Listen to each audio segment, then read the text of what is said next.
I get asked this a lot. And I think it's I get asked a lot because it's an important question. It's an important consideration.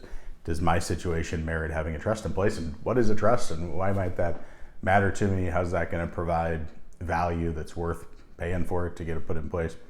And I think of four core scenarios and factors and things to consider when determining, hey, is a trust something that's right for me?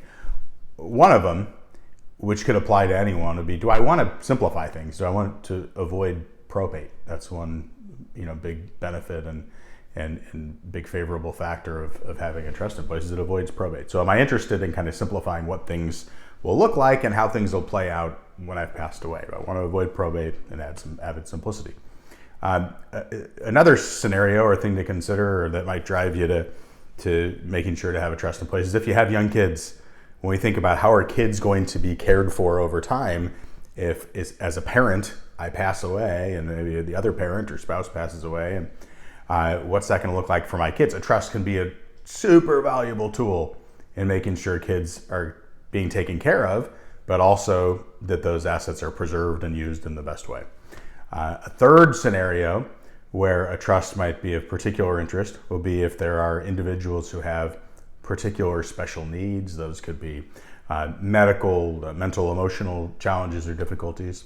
Or if their situation is just such that they're in life, maybe having a hard time, and you want to make sure that assets are used the right way or for a particular purpose, or maybe not wasted. So they could be like medical special needs, but also just particular needs of a given person's situation.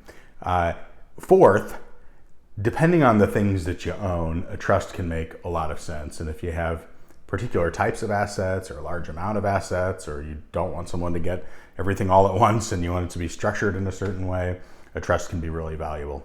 So again, avoiding probate and simplifying what happens after you pass away.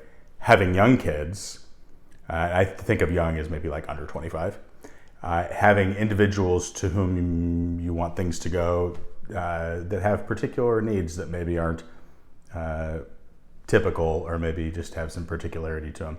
And then fourth, if there are certain types of assets that you have, or an amount of assets where you really want to be careful about where that goes. And really any one of those four would drive having a trust in place, or certainly merit consideration to having a trust in place.